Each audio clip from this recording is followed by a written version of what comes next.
Jezebel,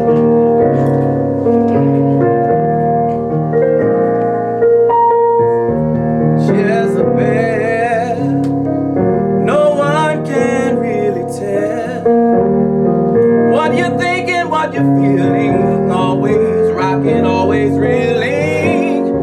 Jezebel, Jezebel,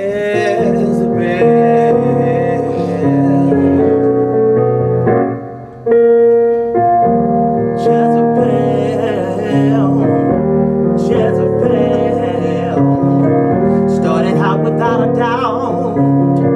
A monkey on your back never took any slack. Jezebel, Jezebel.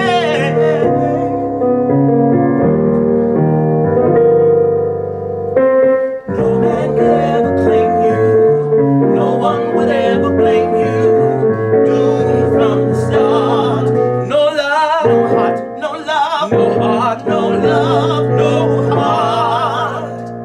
Jezebel, Jezebel, Jezebel, Jezebel, the painted lady.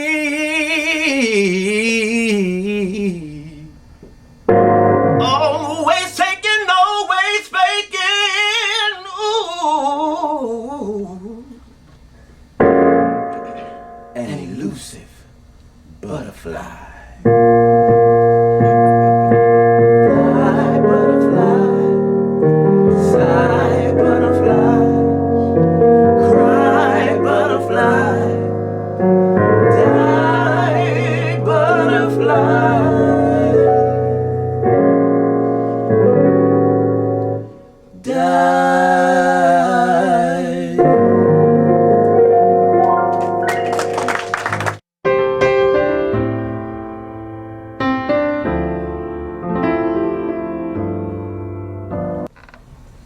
How I came to this point, I know not. Yet, however fractured my existence is, I try to go about my life with as much normality as one branded woman can, and still maintain her sanity. I think it all began when my mother named me Jezebel. What a horrible and cruel thing it was to have been given such a curse at birth. Those who are acquainted with the Bible, as well as those who are not, know the full measure of this dark woman's personality, as well as her demeanor. They also know much more of her end, and they know of how her life began. Still, I would not have heaped such a name upon a dog, much less a human being. There are those among us who are so mean-spirited, so vexed by their own lot in life, that they would wish upon another such unspeakable horrors. There are always two sides to every story, especially when it comes to the unraveling of a twisted tale twice told. I have the dubious distinction of being the mother of an ill-fated child. I knew from the moment she was conceived that I had indeed lain down and made a terrible mistake. Pregnancy was cumbersome and burdensome upon one who had already endured so much for so long. Each pain, each movement rendered me incapable of rational thought or feeling. I prayed daily that some divine act would supersede the natural inclination to bear children and thus render me wombless, or snatch from my loins any semblance of life. But such did not happen. And the little thing came into this world as painfully and as violently as I know she will surely make her final exit one day. Yes, the child had arrived. There was no turning back. And her breached birth only served to confirm what Mother Wit had already foreshadowed, that I, for all impractical purposes, had given birth to a whore. Thus, I named her Jezebel.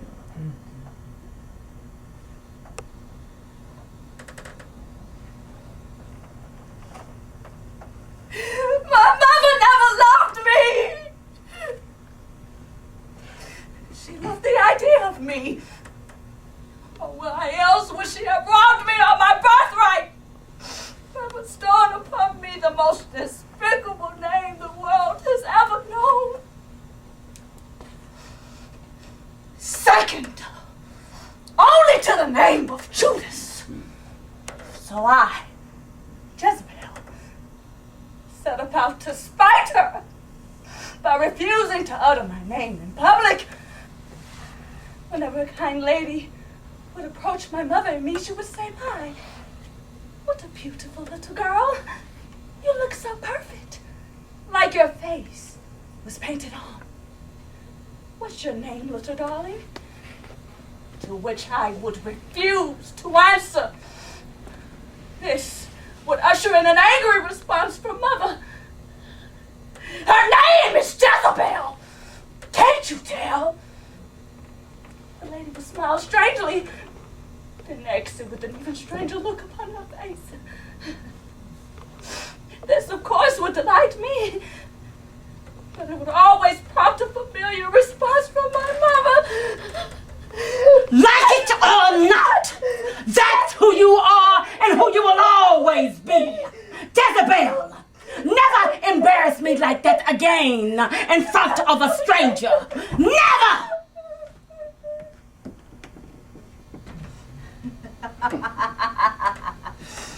Of course, I did it over and over again, even though I knew a beating would await me when we returned home. I didn't care, though, for it was the one simple pleasure I had as a child, being able to, in my small way, stand up to a tyrant who had branded a scarlet letter upon my heart. Still, the word never seemed to haunt me then, almost as much as did my real name.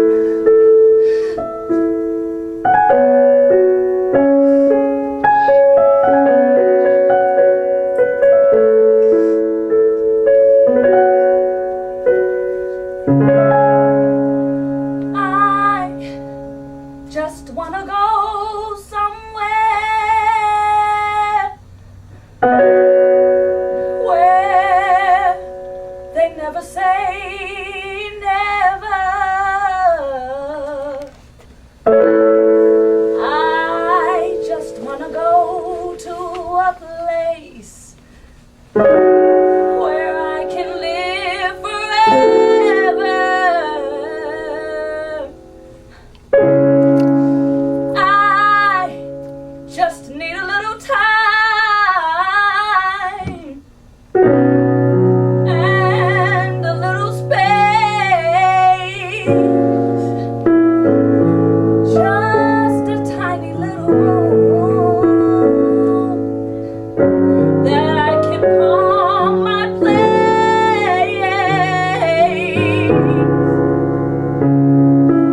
Just lock the door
the hill to fetch a pail of water. Jack fell down and broke his crown, and Jill came tumbling after. That was my favorite nursery rhyme when I was but a boy in elementary school. It soon became our favorite when I first met a girl named Jill, or so she called herself back then. How delightfully strange it was then to have met someone whose name was so similar to the name of the girl in my favorite nursery rhyme. It wasn't until years later, on the day of high school graduation, that I learned for the first time that her real name was not Jill. It didn't bother me then because a lot of the kids went by nicknames that they preferred. Teachers even called them by what they felt most comfortable with, so back then it wouldn't have mattered had I known that Jill was not her real name. Besides, she was such a great manipulator that her name seemed perfectly natural. In fact, she convinced me to rewrite our favorite nursery rhyme to go, Jack and Jill went up from hell to fetch a pail of mother's blood. Jack fell down and broke his crown, and mother came tumbling after. She was silly and I was stupid, so the change really didn't matter. It was our little secret, our little way of sharing a laugh and bonding as best friends. That friendship went on through middle school, but when we got to high school, things turned for the better. Or so I thought then. We started going together. That's when I fell in love. It was my first love. Jill went from the cute little girl to the strikingly beautiful young woman. Oh, I was mesmerized. I was transfixed. By then, she had become the most popular girl at the school, and she had chosen me. But I should have known that Camelot wouldn't last forever. Day by day, I felt us drift apart, grow more distant. Then senior prom came. Jill and I had planned for months to make it a magical, unforgettable night. When I showed up at her house, like Prince Charming, all dressed in white, I got the shock of my young life.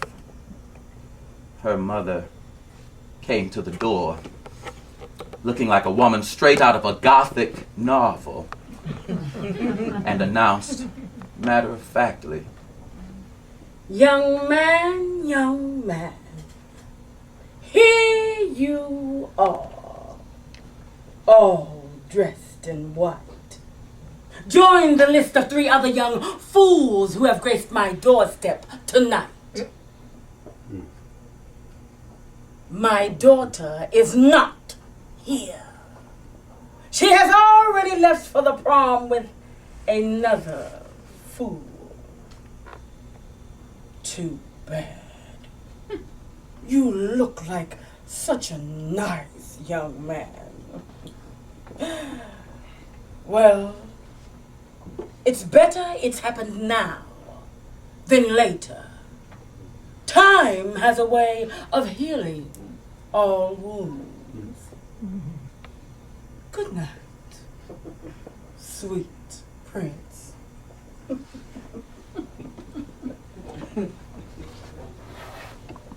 I never spoke to Jill again after that night. She avoided me and I avoided her. I'd been crushed beyond repair. Like Humpty Dumpty, who sat on a wall, all the king's horses and all the king's men couldn't put my life back together again. From that point on, I decided I would walk the world alone because I never wanted to be hurt like that again. Now, years later, I finally saw Jill again when she walked into the exclusive restaurant where I serve as the head waiter. Although she didn't recognize me, I had no doubt about who she was. Because her beauty had faded, she now used an excessive amount of makeup to disguise the fact that time had not been so kind to her.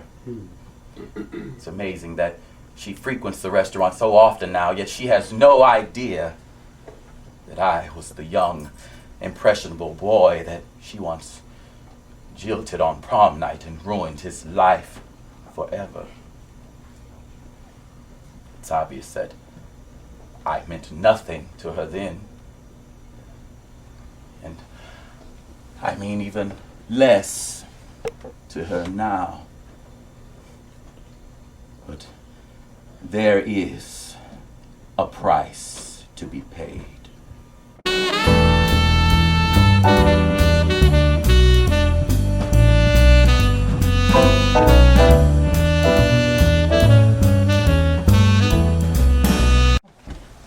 Good evening, madam. It is a pleasure to see you again.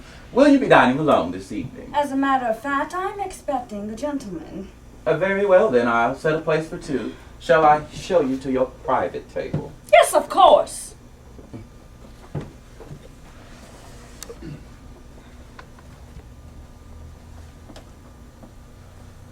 And will the lady be having her usual glass of wine? No, thank you. Tonight, I'm in the mood for vintage champagne.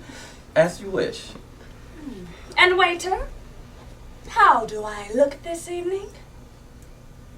Why, you look splendid. Just splendid. Why, Jack, as always, you flatter me greatly. And waiter, Yes, madam.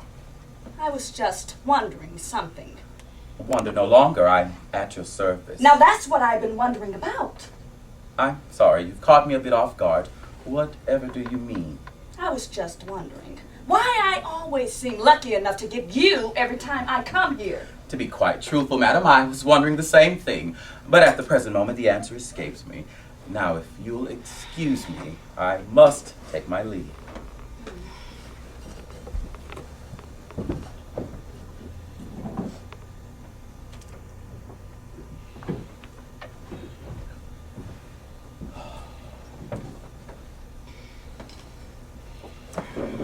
By the way, madam, Yes, what is it? your makeup is a bit smudged.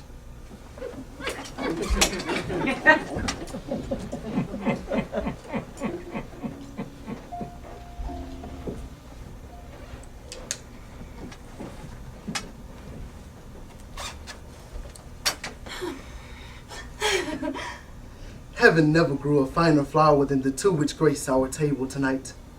One a tribute to nature's enduring beauty, the other the result of God's divine grace. And which am I? It really doesn't matter, for as Shakespeare mocked a rose by any other name would smell as sweet. Touché. I sometimes forget you're a poet. When it comes from your lips, it's hard to tell truth from jest. Champagne. Vintage, no less. What's the occasion? Don't play games with me, Cameron. You know as well as I why we're celebrating this evening. Or did you get cold feet? Just having a little fun with you, Belle.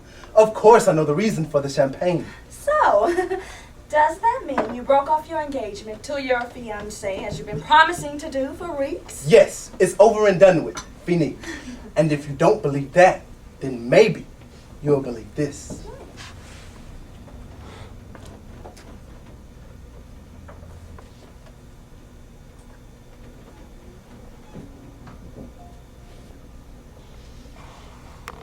Why such a sad expression on your face? Is it not to your liking? Give the ring here. I'll take it back and get you another one. No, that's not it. It's beautiful. But don't you think it's a bit premature? We've only been seeing each other for a few months now. Premature? A few months? You have nagged me for weeks to end my engagement with my fiancé.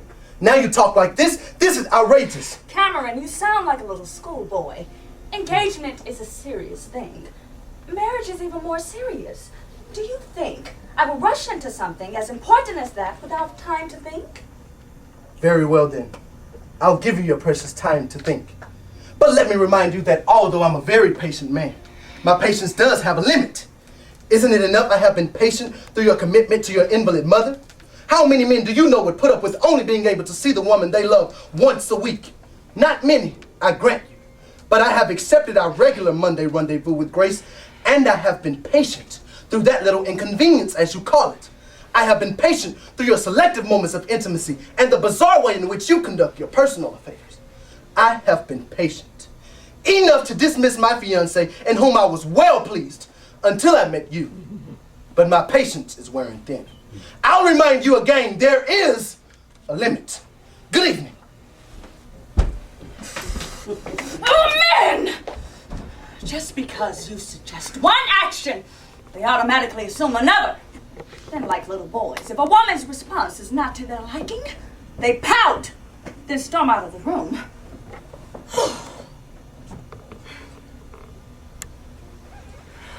Excuse me, but will the lady be dining alone after all? That's none of your business, servant. This is not the Inquisition. I don't take questions from the hired help. I pay you to cater to me, not to counsel me. Stay in your place, and I will stay in mine. The dinner is canceled. Put the champagne on my tab. Good evening. Good evening, madam. Well, there it is. Oh, I see no reason to waste a perfectly good bottle of champagne, especially when it's paid for. Come on. You heard the lady. Put the champagne on my tab.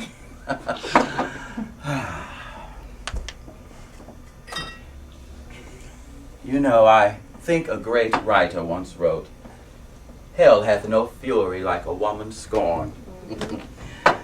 Oh, when it comes to this woman, she breaks the mold.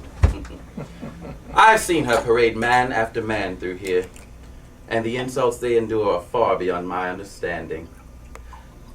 Now I know you'll say, hypocrite, why did you allow her to berate you in such an unkind manner without an appropriate response? Good question. And I assure you an even fairer answer will ensue. I have a reason for everything I do, and it is measured as the grains of sand that slowly filter through an hourglass. Oh, I have my time. It is already fixed.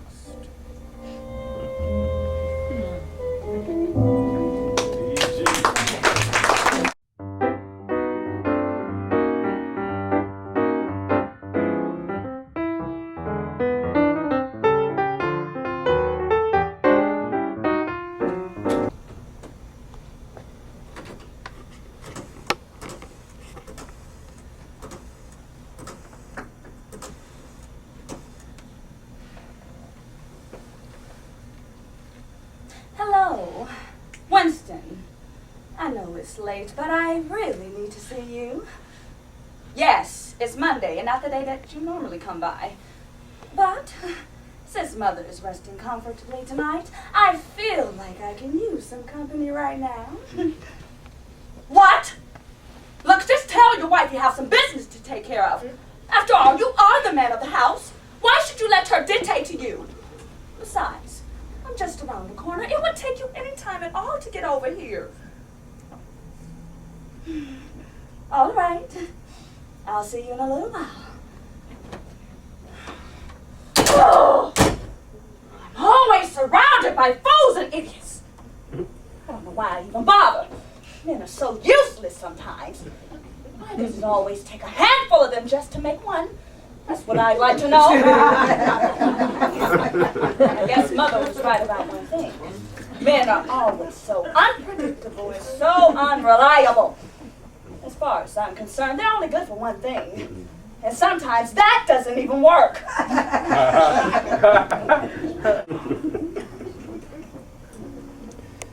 Excuse me, sir, but did the lady I was with earlier this evening leave? Yes, she left right after you did, and I don't think she will be returning this evening. That's too bad. I came back to apologize to her for acting like an idiot. You know how we men can speak our mind without thinking about how it will affect someone, so I felt an apology was in order. Somehow I don't think she's the type of lady that an apology would make any difference. You don't think so? Well, I get to know people who frequent this restaurant pretty well, and I just don't think she's the type to appreciate an apology or to give one. Women are funny, aren't they? I guess you might call it that. Look, since you're here, you might as well have a drink of the champagne your friend paid for. There's no use in letting it go to waste. After all, now that it's been opened, we can't resell it. Besides, I need to take a load off my feet anyway. It's almost closing time. Well, I guess a little nightcap wouldn't hurt. Sure, why not? Have a seat. I'll just be a minute.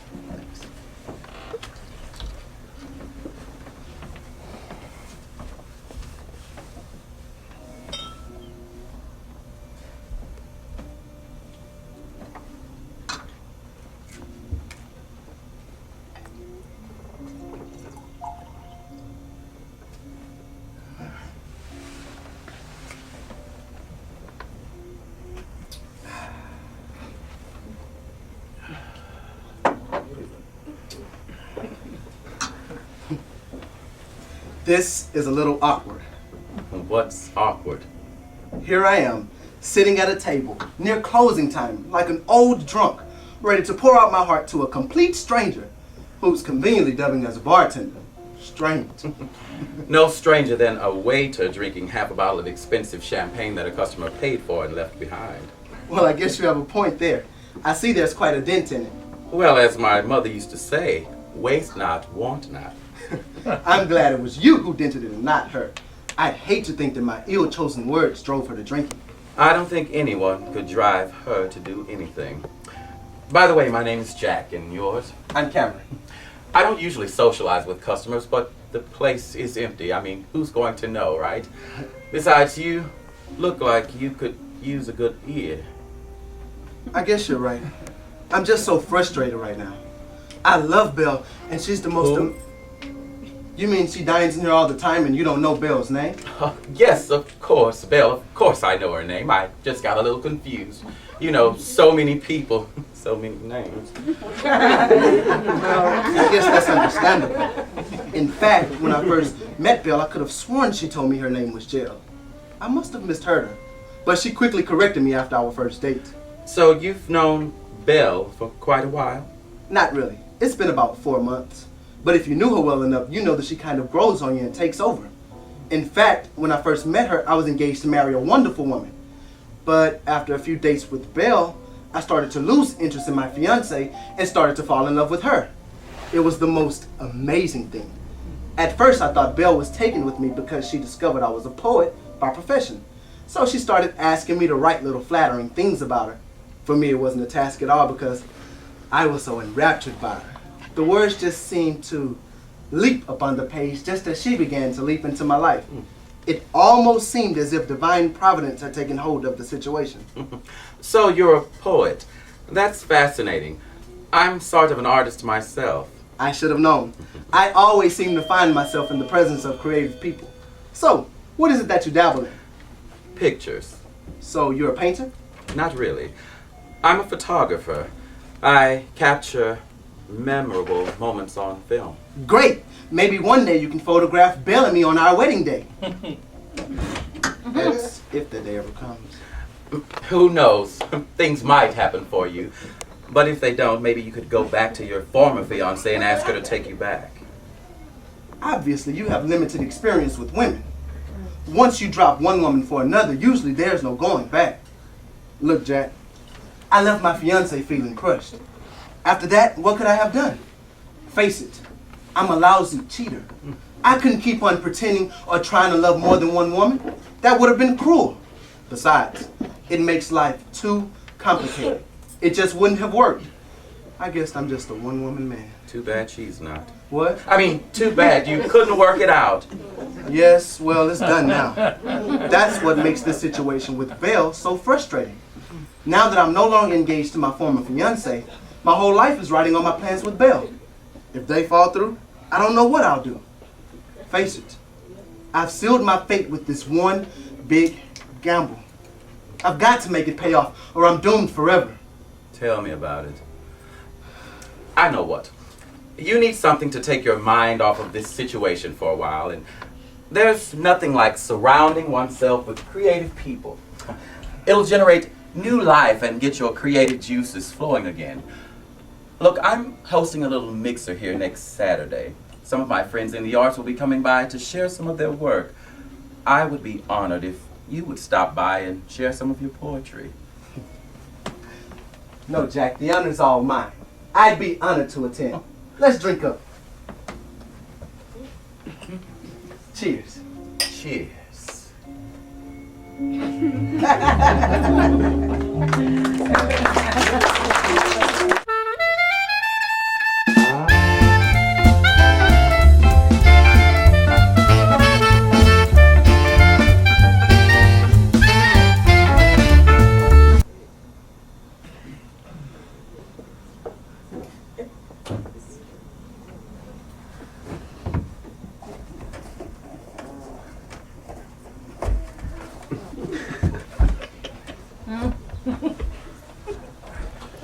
Leaving mighty early, aren't you, Winston?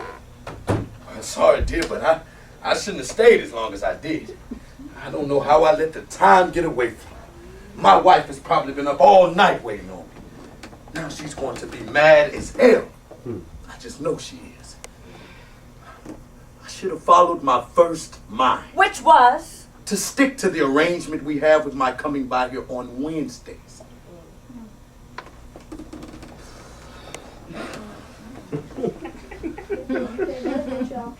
Look. Jez, this is getting more and more complicated. Now something's got to give. My wife isn't stupid, you know. Sooner or later I'm going to slip up and this is going to turn out really messy. Messy? Why, isn't that a nice term for an artist? Aren't you the neat freak? The one who's always concerned with form and balance. Don't blame me for your untidiness. You told me you were leaving her. That's been over a year ago. Don't blame me because you can't make up your mind or because you're not man enough to do what has to be done. Look, it's not that.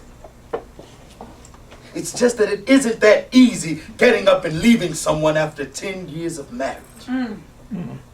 Besides, our son isn't even a teenager yet. Think of what divorce might do to him.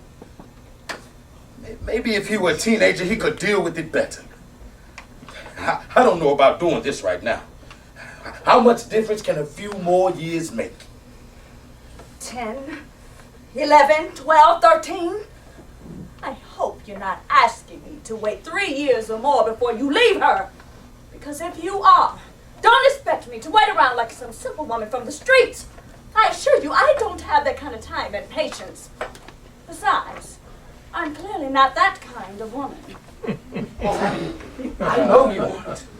And I'm not trying to put you in a difficult position. Look, just give me a little more time. I promise I'll work it out. I promise. Speaking of promises, how's your portrait of me coming? It's been a while now since Darling, I told you. Stop rushing. Like fine wine, some things take time. Oh. And besides, you might get it sooner than you expect. It's a surprise anyway.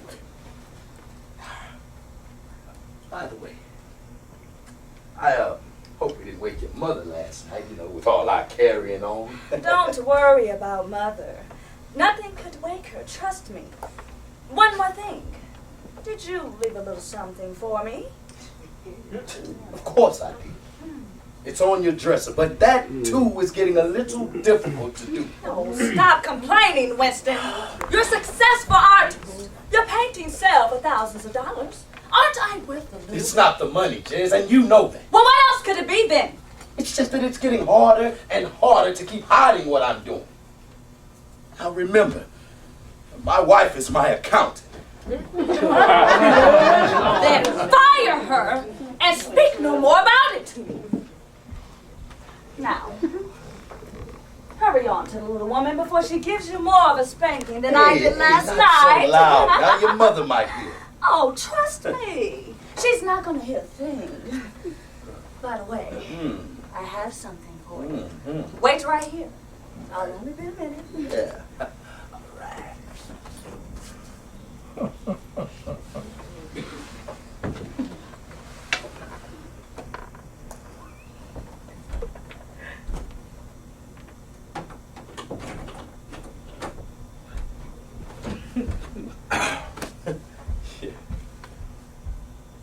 Look, Jez, I don't think I'm trying to pry into your affairs or anything, but I was wondering about something. What is it, Winston? Why do you always keep your mother's door locked? I mean, is that a safe practice? What if she could... I do it to keep Mother from wandering off. But didn't you say she was an invalid? Yes, I did. And she is. But when she first came to live with me, Mother was able to get around pretty well, and she used to always wander off, and I'd have to go looking for her. Well, I guess you might call it old habit that I still have that fear. I'll probably get over it in a little while, but I have to be cautious about looking out for her safety. Don't worry. Remember, I am a level-headed woman. And it's a good thing there's at least one of us with a level head. Now, I wonder what your wife would say if you came home without these. Now, see, now that's exactly what I meant earlier. Things are starting to get messy. Very messy.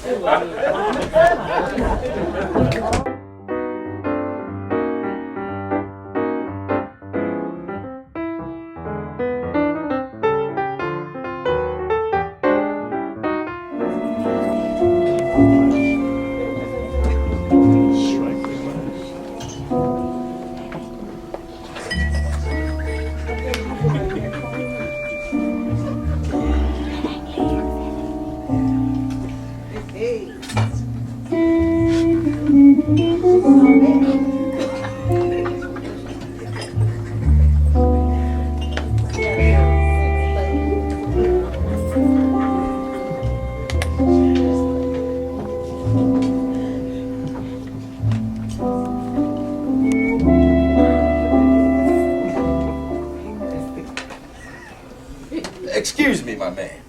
May I have a word with you? Yes, sir. Would you like a table for lunch? Oh, thank you. No, I'm not here for lunch. I'm on my way to meet with a client. But I wanted to drop this surprise off to a lady who usually dines here for lunch. Her name is Jez, but I don't see her anywhere. Jez, I don't believe I know the name. What does she look like? Yes, of course, Jez. How stupid of me not to recognize her name. Oh, that's okay. Yes, she comes here quite frequently for lunch.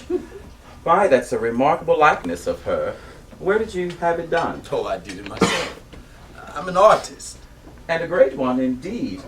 Your work is incredible. We seem to be attracting a lot of creative people to our establishment, lady.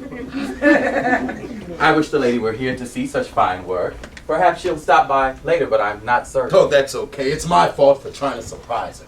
I'll just pick another occasion because, as I said, I have to get to a meeting with a client. So you know Jez. Is she one of your clients too? Somehow I never thought of her as an art connoisseur. Nah, she's not. She's my lady friend. And just between you and me, just as soon as I can ditch the one I'm with now, I plan to marry Jez. Yeah, she's the one woman I plan to make a permanent part of my gallery, if you know what I mean. A trophy? Oh, she'll be much more than that. You don't say. Yeah, man, I wish she were here now. I just know this painting would brighten her day, man. She's been antsy about it ever since she first posed for it. Besides, I was supposed to meet with her tonight, but I'll have to cancel because I'll be in a meeting with my client through the evening. I was just hoping this painting would keep her from getting mad at me, you know. But hold this for me. Yes, of course. Yes, I'll just leave her a note.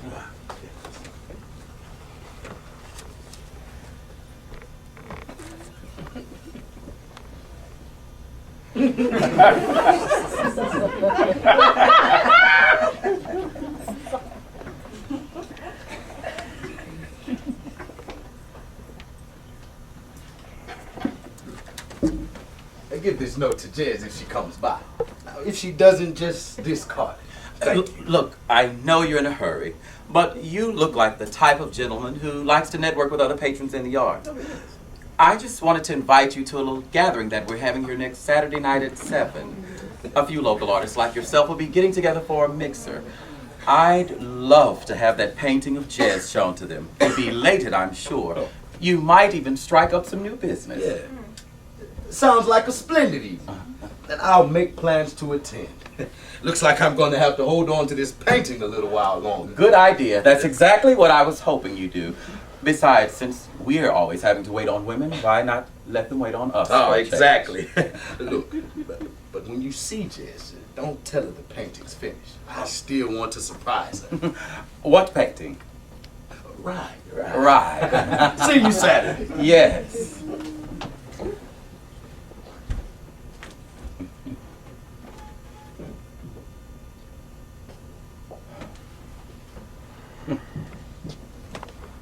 I see Jill or Belle or Jez or whatever she wants to call herself at the present moment is still up to her same old tricks. What a tangled net we weave when first we practice to deceive. I have never seen it fail. Waiter! I see chickens come home to roost. Bring the lunch menu for you and the gentlemen. Not right now, perhaps later. But you can bring 2 glasses of red wine to my table. The usual. Yes! Thank you, the usual.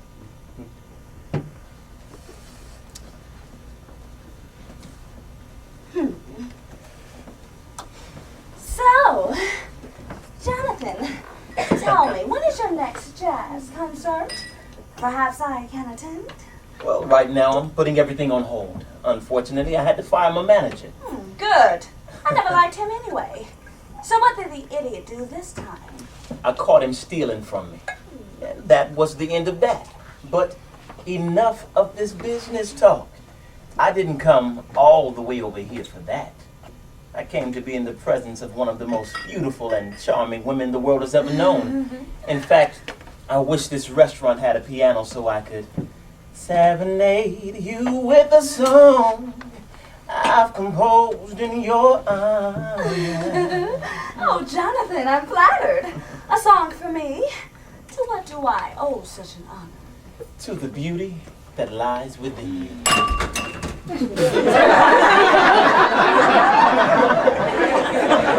How sweet!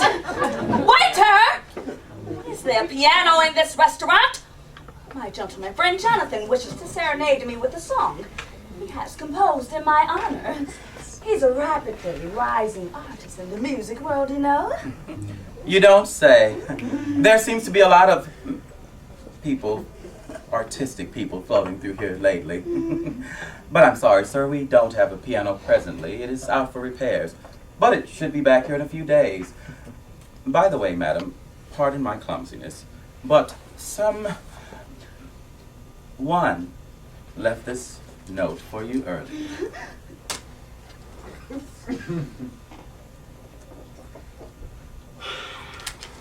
Excuse me, Jonathan, but I have to go to the powder room. I won't be long.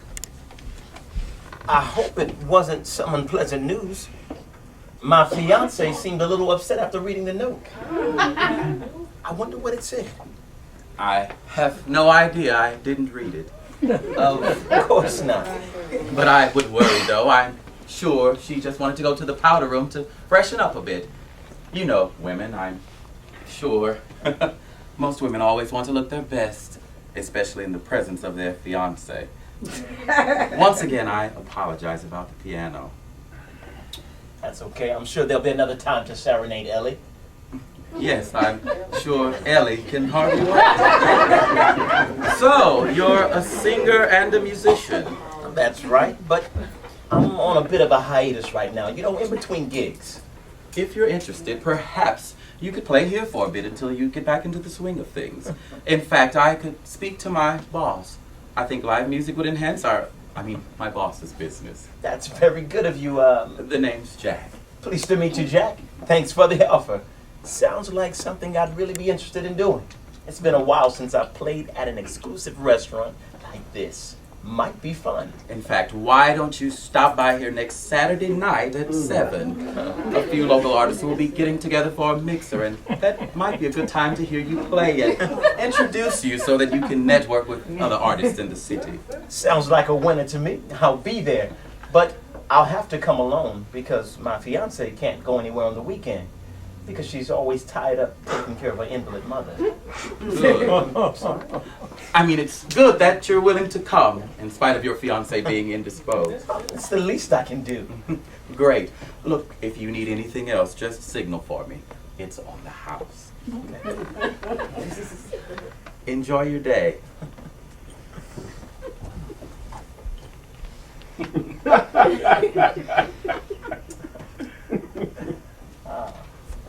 That waiter is such a nice guy. You know, he wanted to... Jonathan. Let's not talk about him. Let's talk about us. So, I take it that you're still coming by the house as usual on Friday? That's what I've been putting off talking to you about, Ellie. I'm starting to feel a little uncomfortable about what we do while your mother's in the other room. I mean, I think it's a bit disrespectful and inconsiderate. Couldn't you just... I told you over and over again that Mother's not being disturbed by us in the least. I don't know why you can't get that notion out of your head. Ellie, she's going to be my mother-in-law very soon. Shouldn't I be concerned? Maybe if I Well, could that's talk just to not her. possible. I Or told you see she's her. I always might feel a lot listening. better. You'll just have to trust me on this one. You'll meet her soon enough. Besides, I'm the one you'll be marrying, not her. Just be a little more patient, won't you? All right. As you wish. Anything for my wife to be.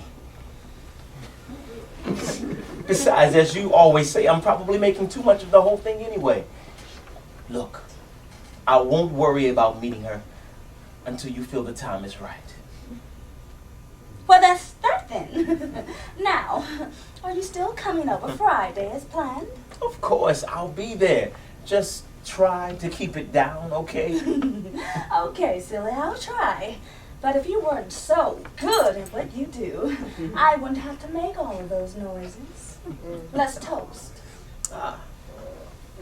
To us, and the wonderful life we'll have together as man and wife. To us.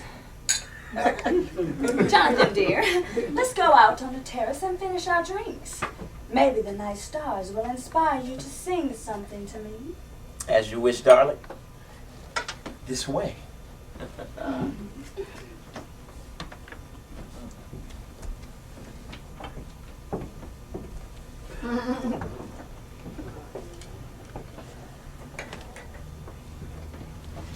Oh, how careless.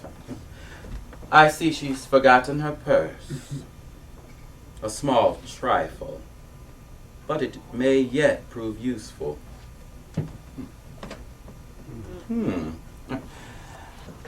A little black book. What wonders I bet it holds.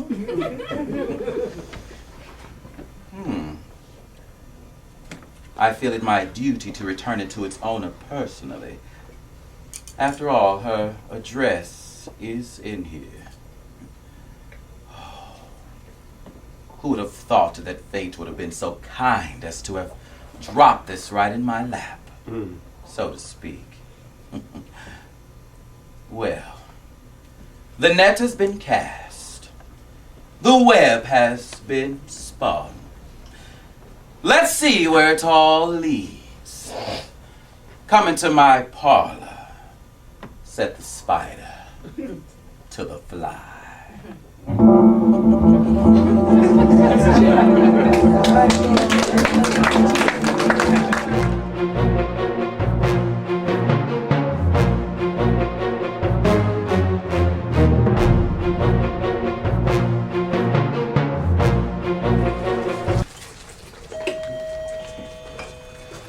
I'm coming, Cameron.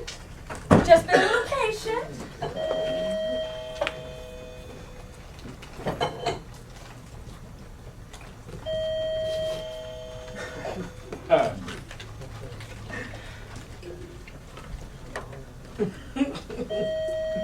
It's open.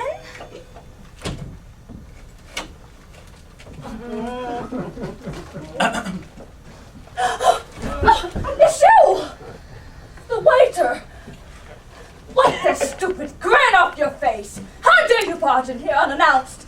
And how on earth did you find out where I live? Good evening to you, madam. Don't you think you should invite me in before interrogating me? Invite you in for what? I have something for you. It's not a social call, I assure you. What on earth could you have for me? Whatever it is, I suggest you give it to me, then exit quickly before I treat you like the stalker you are and start screaming for the authorities. I assure you, madam, there's no need for histrionics. I merely came over here to return your purse. You left it at the restaurant earlier. Give it here. You've done your bidding. You've satisfied your curiosity. Now go as quickly as you came. As you wish, but before I go, shouldn't I answer your original question? Which was? You wanted to know how I knew where you lived. Well, I had to go through your purse to find your address. After I did, I came right over to deliver it. I didn't want you to worry. What was there to worry about? It's just a purse. I could have retrieved it later during normal business hours. You could have saved yourself an unnecessary trip. No, it was no bother at all. Besides, when I picked it up, a little black book fell out of it. Oh, it's not there. After going through it, I realized it was really important, so I held it to my heart for safekeeping. Here you are, madam. After perusing it, I see why you come to the restaurant so frequently. You need to keep up your strength. Get out! Oh. Pig! Good evening, madam.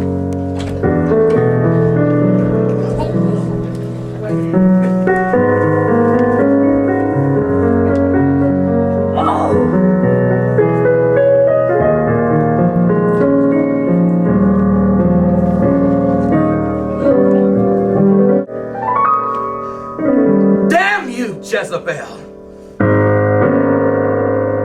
You brought music into my life when I was very young. You made me write the words, but it was you who sang the song. But I should have known Camelot wouldn't last. No lie could live forever. No lie could hide its past. And then one day you stole my life. You destroyed my dreams. You shattered my laughter. And you silenced my song. Because of you, I walk the world alone. No love standing by my side. No fairy tale waiting for me. No lovely blushing bride. Because of you, I walk the world alone. No love standing by my side. No fairy tale waiting for me. No lovely blushing bride. You stole my life. You stole my life. You stole my life. You stole my life. You stole my life. It was you stole my life. You stole my life. You stole my life.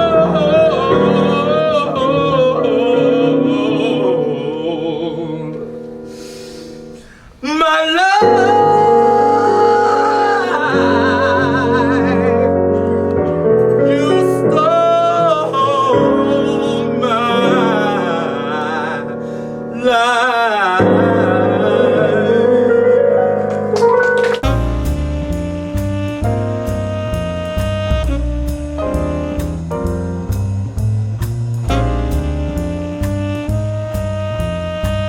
Cameron, darling, isn't it just the perfect night? The stars are bright, and look, there's a full moon hovering over us, as big and as bright as any I've ever seen in the New York skies. Yes, it is beautiful. Nights like this make the job of a poet the envy of the world. I could sit here forever and write 1,000 words at a time without once having to take a breath or call upon the muses for divine inspiration. I've heard about the muses all of my life, but I've never really known who they are or what they really do. Aren't they just a figment of someone's imagination? A legend that's been handed down for so long that we've just grown accustomed to believing they exist, when they really do not. No, my dear, they are real. They are as real as the stars we gaze upon and cannot touch, or that elusive moon which lights the sky tonight. For the poet, the muses are an inescapable part of reality. Sometimes when we have reached a dead end in our work and cannot proceed farther, they are there to guide us through to the marvelous light, where truth then falls trippingly off our pen. Not by some special ritual or incantation, but by the desires of our heart and the noble purpose we serve. All we need do is call upon them, and they visit us with divine inspiration. And when we beckon and they do not come, it only means that they are en route. Are they en route tonight, my love? What do you mean? I mean, what do they say about us? Is there a word from them tonight? I do not need to call upon the muses tonight. As I said, I only call upon them when I'm sorely in need of inspiration. But sitting here tonight, gazing into your star-filled eyes and looking upon your moonlit face, I have all the inspiration I need. Listen, a week ago today, in the midst of ego, in the clutches of rage, I let a thoughtless word slip from my tongue and fall upon a page I did not plan to write. I ruffled your brow and I stained your cheek with disdain. But ere I write again, in one stroke remove all the pain, and by so doing, thus remove all doubt that I love you.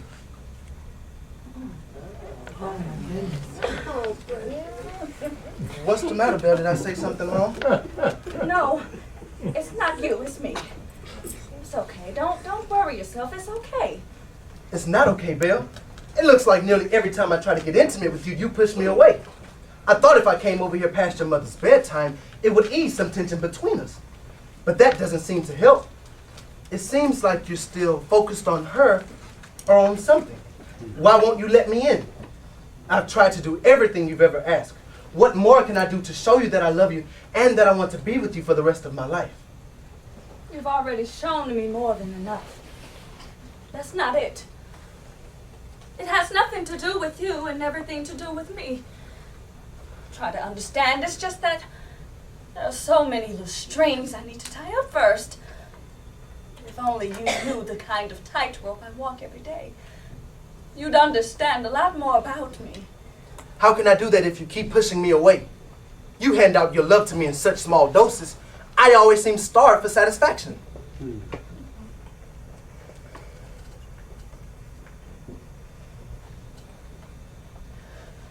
Look, I know taking care of your ailing mother is a great strain on you, and I would be willing to share your burden if you just let me.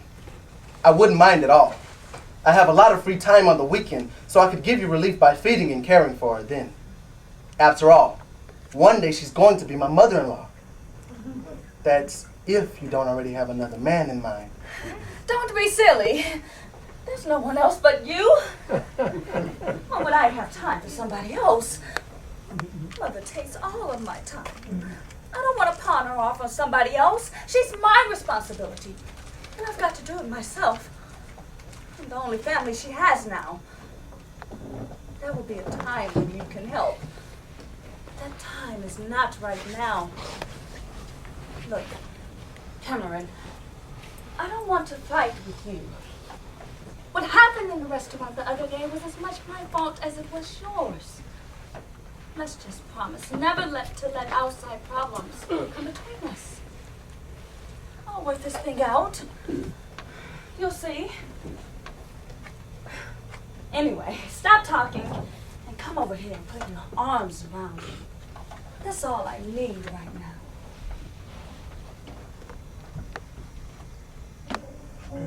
Pretty words. Pretty picture. I've seen it all before. And it all comes to the same end. Too bad. He looks like Such a nice young man. He is. If my daughter were not such a whore, this would be the perfect place, the perfect time, the perfect man. Instead, it's the wrong place, the wrong time, and the wrong fool. Why does misery always like company?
Fine. Now, everything is in order. All that remains is for the guests to arrive. There won't be many. Just the ones needed to weave this tangled net to conclusion. Like the mast of a great vessel, I will hold the sails together till we set shore on this great, yet lurid course. The purpose is clear. The plan is already engendered. The harlot must be ensnared. I will settle for nothing less.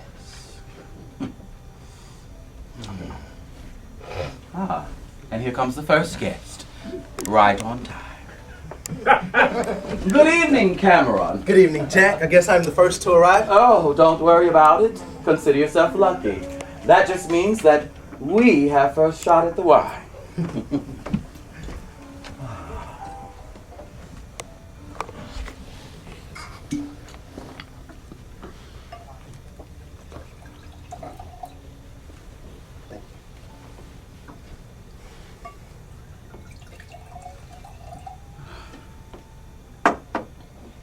To our mutual acquaintance. And love of the arts. Yes.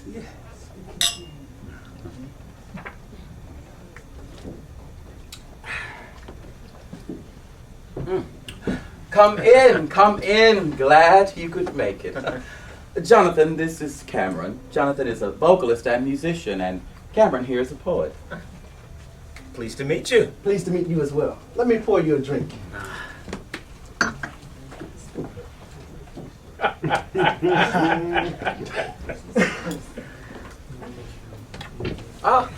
And here comes Winston. Gentlemen, this is Winston. Winston here is a painter. Go ahead and introduce yourselves. Let me give you a hand with that. Good to meet you. Very nice place. Yes. Pretty exclusive. Gentlemen, it's good to have this little gathering of artists here this evening. Feel free to make yourselves comfortable and to partake of the wine and cheese. I wanted to get us all together because I believe we share something in common. And in a city as large as New York, we might have missed the opportunity to meet, hence this little mixer. I'm quite certain that by evening's end we will discover that we share more than we at first realized.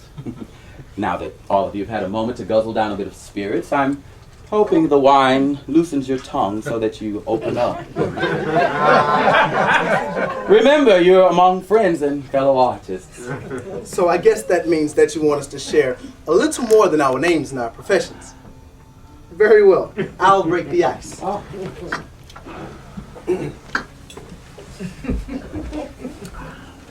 As I said earlier, I'm Cameron. My passion and my profession are one and the same. I am a poet. I make no excuses for that, nor give an apology about it. Unlike many in this city, I get a chance to go to work and to play all at the same time. When I write, it is a labor of love, not a task. Like all of you, I presume, I like to make money. Yes. Wealth has its place, but I love more to make art. I like to place an indelible stamp on the world with my vision and my voice. Like in the Rubaiyat of Amakayam, I like to see my moving finger write. But art would fill only a small vacuum in the cosmos if it were not for love. Love is the universal axis upon which revolve the lives of men.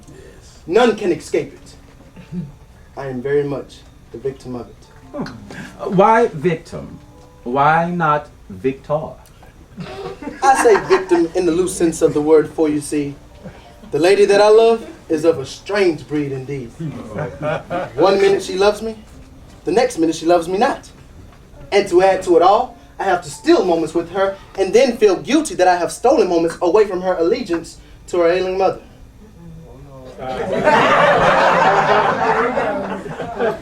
If I may, I'd like to present a short excerpt from my latest work, which focuses on my love, an elusive butterfly. Go ahead, man. Take the spotlight. That's what we want to do. Get at the heart of your work. As you wish. To Bell. Wow. An elusive butterfly. 1 minute you're here, but then you're not there. 1 minute you're there, but then you're not here. You're an elusive painted butterfly, beautiful and marvelous, sprinkled with the vainglorious colors of the night. None suit you so well as the fiery crimson that colors your cheek. You're here, you're there. Sometimes you're nowhere. My elusive butterfly.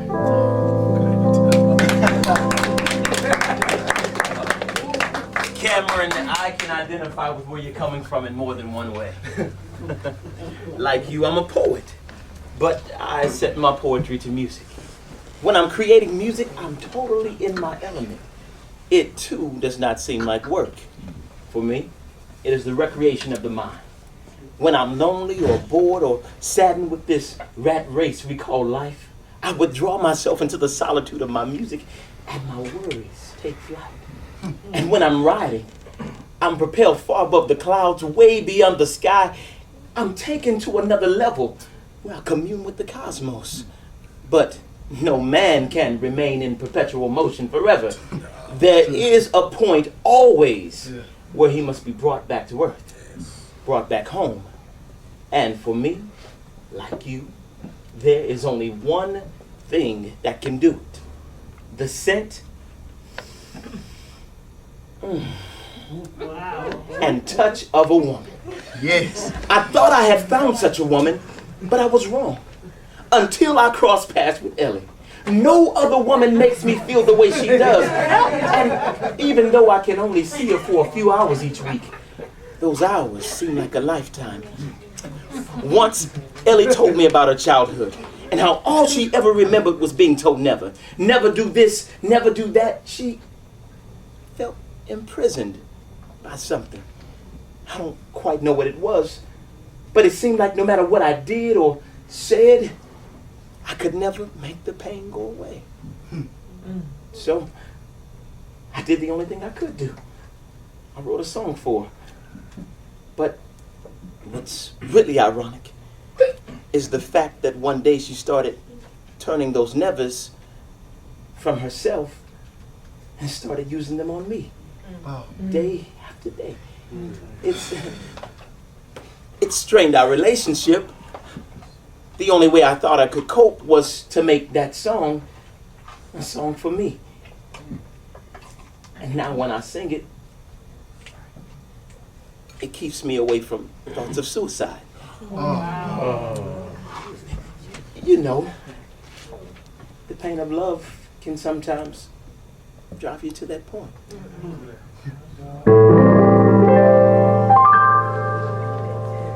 I just want to go somewhere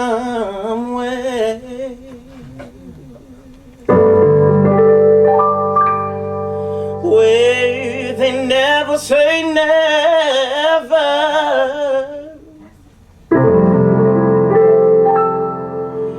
I just want to go to a place where I can live forever.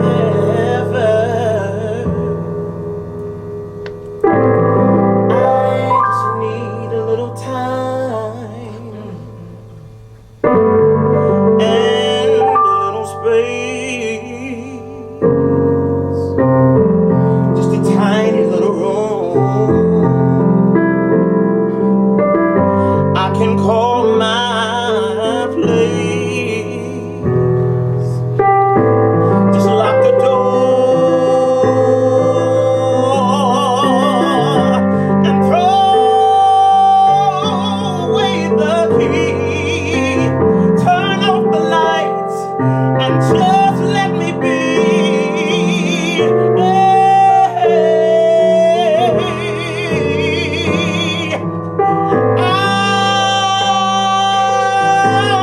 I just wanna be me. I just wanna be free. I just wanna run and hide, 'cause I feel so bad inside. Oh, just lock the door and throw away the key. Turn off the lights and just let me be. Yeah.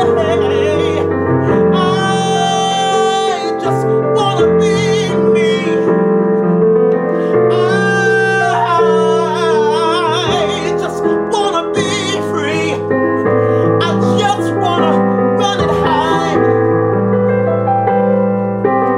'cause I feel so bad inside, bad inside, bad inside. I just wanna go somewhere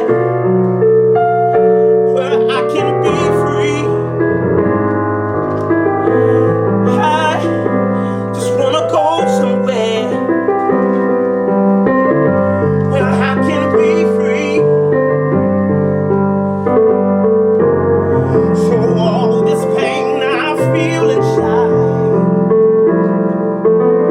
will stop hurting me.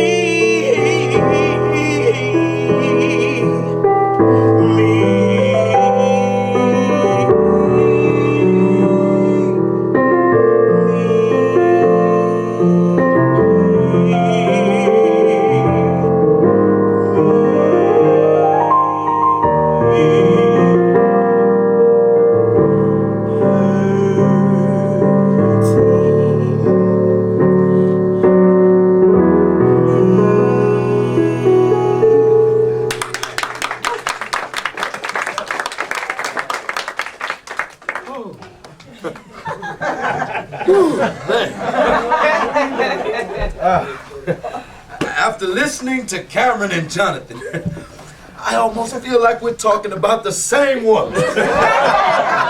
Oh, man. But all joking aside, I guess we've all known beautiful, elusive women that devour our souls and manipulate our lives. Let's face it, fellas, we're suckers for it, and we love every minute of it. As you know, I'm Winston. I'm a visual artist. To be more specific, I'm a portrait painter. For me, however, what you see is not always what you get. You see, I try to look into the soul of an individual. See, the soul is the mirror of an individual. Sometimes it shows very little and reveals everything. Yes, it does. So judge my work not by what you see, but by what it reveals. Therein lies the rub. For if we could always see life with the eyes of an artist, we may easily avoid the pitfalls of life that lie before us. I guess as Jack said when he welcomed us all here, we share more than we first realized. Perhaps, who knows? Maybe he's a modern day fortune teller. Who knows? But he is right. We do have a lot in common. I too have my life ordered and disordered by an unusual one. Her name is Jez. She is indeed a beautiful, complicated, elusive, painted lady that brings inspiration to my canvas. She has inspired me so much that I am planning the surprise of a lifetime for her when next we meet. And Jez has been begging me to ask my wife for a divorce and to marry her. But at first, I didn't see how I could leave my son and wife of 10 years and take on a new life. But now, because my eyes can see no other face, can hear no other voice, can respond to no other touch than that of Jez, I had to make a decision. Last night I told my wife and son that I was leaving. That I was walking away forever because I had fallen in love with another woman. When I give this picture to Jez, it will signal the end of an old life and the beginning of a new one. Yes. Life, what is life? What is this? Break it up! Break it up! I share your hurt and dismay, but fighting among each other will not solve anything. I hate that I had to set this up in this fashion, but no other way would have allowed you to see the light and to reconcile yourselves to what must be done.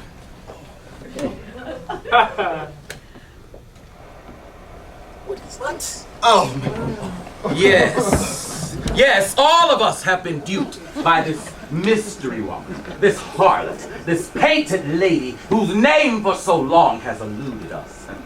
She is not Belle or Ellie or Jez or even Jill, as I first came to call her.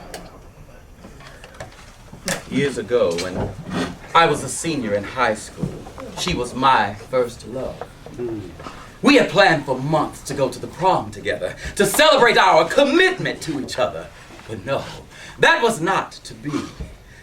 On my prom night, she jilted me and 3 other guys and left us standing alone at her door, one by one, while she went off with another unknown guy. I don't know how they took it, but it changed my life forever. That's why I am alone today. I can never trust another woman. And now, she has done it to each one of you. She has used you, manipulated you, and destroyed your lives. You gave up everything for her, and you don't even know her real name. How ironic. This woman who has sold you false promises and empty dreams is an imposter. The parts of her name she gave to each of you mask her real identity. Oh, she is known by many names, but all hide her real birth name. Jezebel. What? Yes, her mother named her that. Perhaps as Winston alluded to earlier, her mother must have been blessed with the eyes of an artist, and perhaps she did look into the soul of her newly born child and saw the soul of Jezebel and thus named her. This is unbelievable. Lies and deceit. No normal man could fathom We it. gave up everything for her. Now this cruel and undeserved treatment must be accounted for. A price must be paid. There's but one way to deal with Jezebel and the game that she has been so good at. We must end this game with a game. So, what is the end game? Tell us, and we will execute it with the precision of an executioner. Do not speak in those terms. No, we are far too creative and professional for that. This is the end game. I have already sent a formal note to her address, dispatched by a carrier, who assures me that he will deliver it in all haste, and will, in an unseen location, hide and observe to make sure that she retrieves it. The note reads, A gentleman wishes to dine with you this coming Saturday evening at 7:30 at your favorite restaurant. The gentleman will be dressed in white and will be bearing a dozen of your favorite roses. See you then, my love. But there's no signature. I have taken great care not to reveal who that gentleman is. But in actuality, all of us, one by one, will show up at her table, and the game will begin. All of you know the time and the place. If all goes as planned, we will be able to exact the revenge we desire and put this matter to rest once and for all. Note attached to my door, then vanished without a trace. This is curious indeed, especially since there's no signature at the end of the note.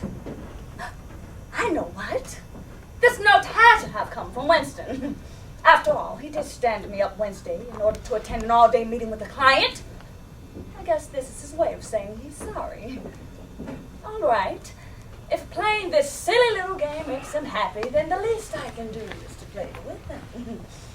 Men are creatures of such strange habits. Now, let's see. What shall I wear?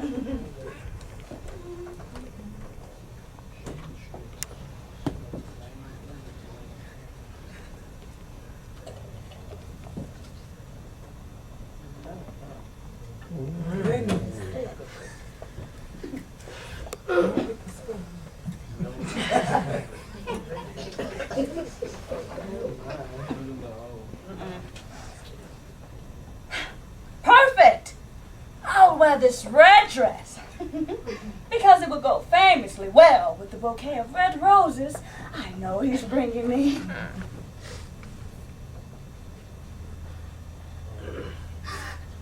See, Mother? You were all wrong! You said men would always despise me, but you were wrong about that, like you were wrong about everything else. They don't despise me. They love me. They give me money. They buy me things. They take me out to fancy restaurants, and they bring me roses. They don't treat me like a whore. I'm nobody's whore. You're wrong, Mother. All wrong. I'm better than you were. No man ever loved you. They never brought you anything but grief. They never proposed to you. They just used and used you till there was hardly anything left. And you took your frustrations out on me instead of on them. You loved them more than you ever loved me. But where are they now, Mama? Where are they? You have no one but me, Jezebel. You're despised, little whore. There are always two sides to every story. The net has been cast. The web has been spun. Especially when it comes to the unraveling of a twisted tale twice told. Let's see where it all leads. Come into my parlor, said the spider to the fly. I have the dubious distinction of being the mother of an ill-fated child. What a tangled net we weave when first we practice to deceive. I knew the moment she was conceived. The purpose is clear. The plan is already engendered. That I had indeed lain down and made a terrible mistake. Make no mistake about it. The harlot must be ensnared. I will settle for nothing less.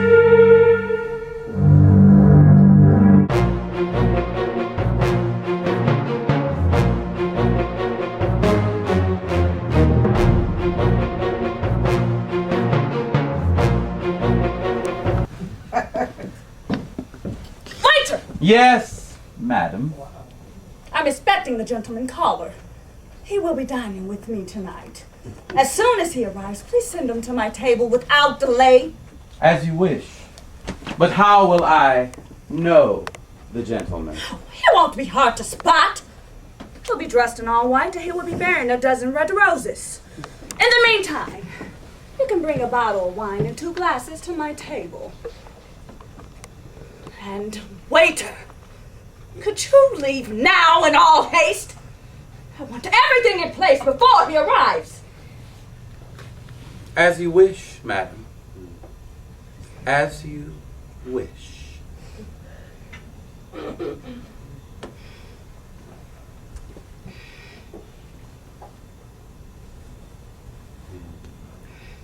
Will the lady be needing anything else? Look, I have little time for chit-chat and foolishness. I will let you know if I need anything else.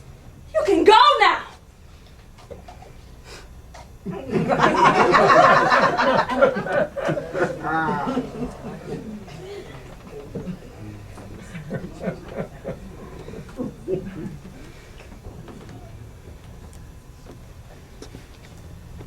It's 7:30. Winston should have been here by now. I'll just give him 5 more minutes, then I'll... Madam! What?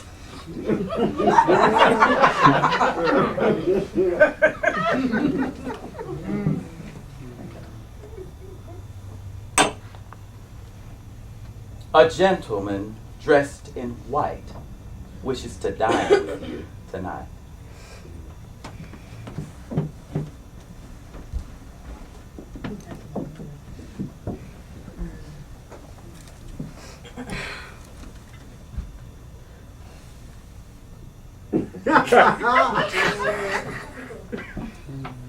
My dear, you look shocked.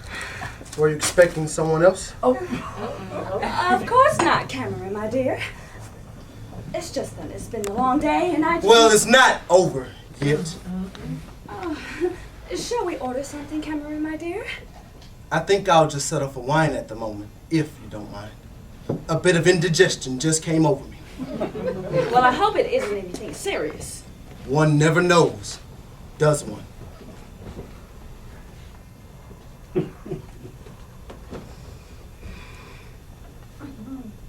Excuse me, madam. But another gentleman, dressed in white, wishes to dine with you tonight.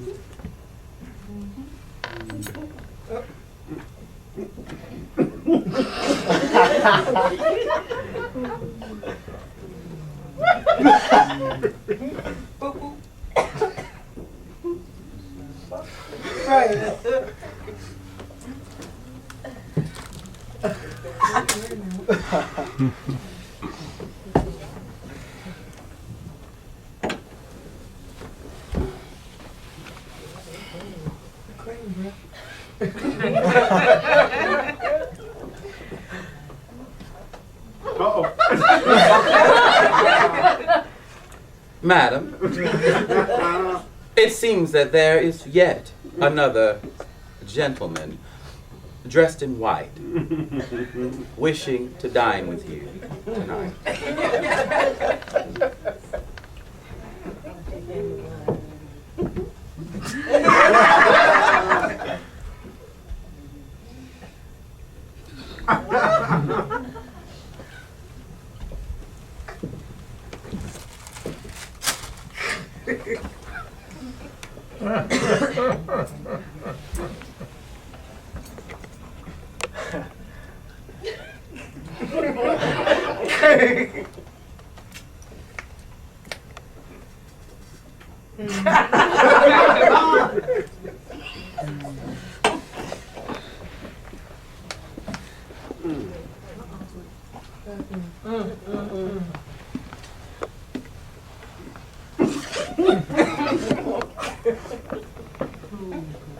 Madam, may I present the 4th and final gentleman, dressed in white, that will be dining with you tonight.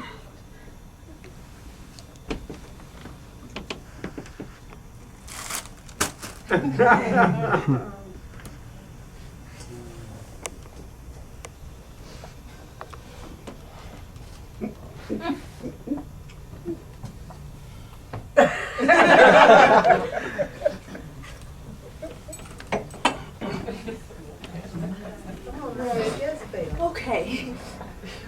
So what kind of game is this? I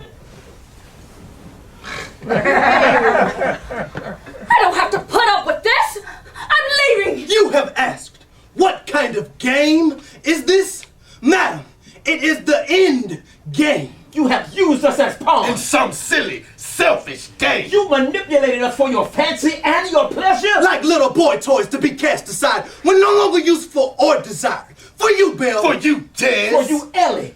For you, it was like a dance, a masked ball. But the dance is The up. ball has ended. And you have been uncovered. And all that remains is the vile, ugly creature your mother named Jezebel. Shame on you. Shame on her. Shame on all of you for being the fools you are. I did what I did because you allowed it. If you are expecting me to feel sorrow or pity, you can forget that too. Come on. They don't live here anymore. And you, the servant, the waiter, where do you fit into this little escapade? I fit in where your memory lapses. Remember the boy who came to take you to the prom, but you had already left with someone else. What boy? There were several boys that showed up at my door that night, all dressed in white. It was a silly game I played then. Which one were you? Jack and Jill went up from hell to fetch a pail of mother's blood. Jack fell down and broke his crown, and mother came tumbling after. Yes. I had forgotten you. But it all comes back to me now.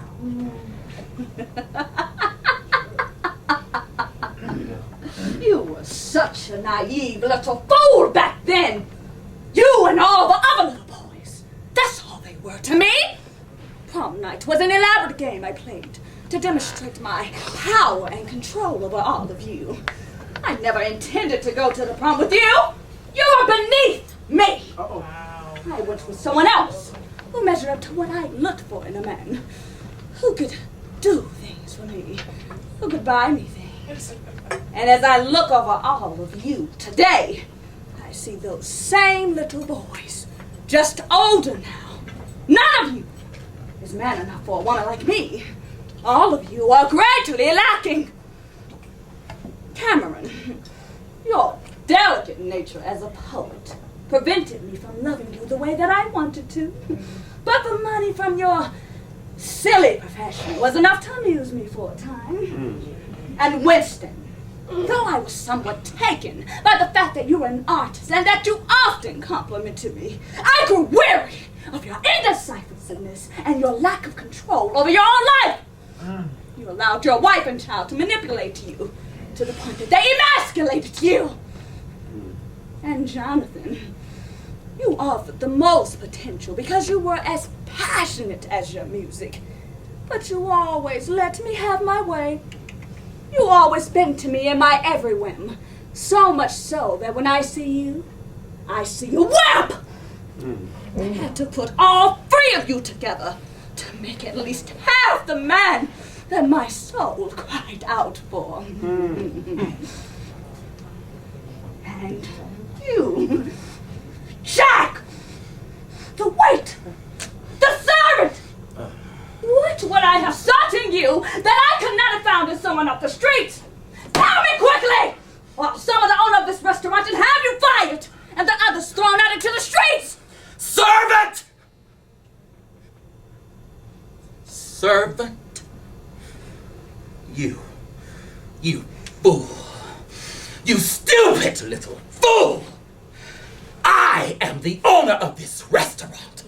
Otherwise, how do you think it would have been possible for me to pull off all of this? I have watched you day in and day out like a viper watches its prey, waiting for the right moment to pounce. Damn you, Jezebel! This is the moment!